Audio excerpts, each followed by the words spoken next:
Mira, el català és una llengua que es parla aproximadament des del segle VIII, però no va ser fins al segle XX que el senyor Pompeu Fabra no va posar ordre en la llengua escrita.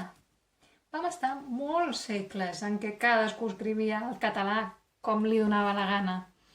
Però un dia Pompeu Fabra volia escriure una carta als seus nebots i es va adonar que no sabia com escriure la llengua que parlava, que tenia un munt de dubtes. Així doncs, va descobrir quina seria la seva gran tasca a la vida. Faria un treball titànic.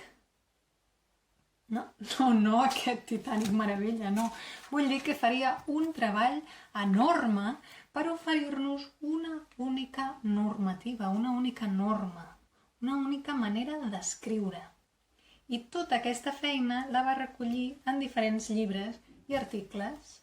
Per fer això, va mirar-se textos literaris que s'havien escrit fins llavors, textos legals, jurídics, textos eclesiàstics. S'ho va mirar tot, s'ho va llegir tot, aquest home, o gairebé. I no només va tenir en compte com s'havia estat escrivint el català fins llavors, sinó que va tenir en compte també els diferents dialectes, és a dir, les diferents maneres de parlar segons els diferents territoris. Els diferents accents, vaja. En català, dialecte vol dir això. És com un accent. Sé que és un terme que porta a pensar que és alguna cosa inferior a una llengua, a un dialecte. No, no és això. Ningú no parla una llengua. En realitat, tothom parla un dialecte que forma part d'una llengua. Per tant, que sí que parlem una llengua. Ai, que m'estic enredant.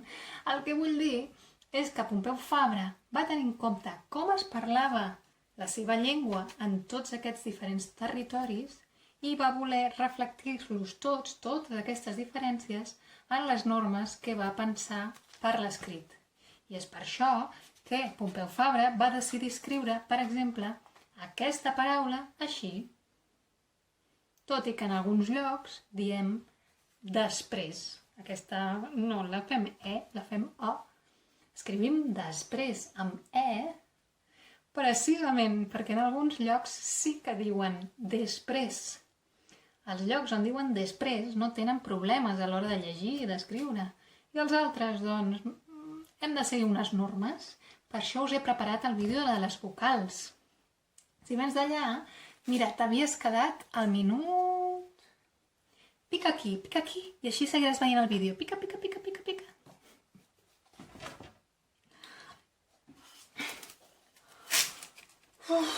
Fa calor, què tal si ens atem una cindrita?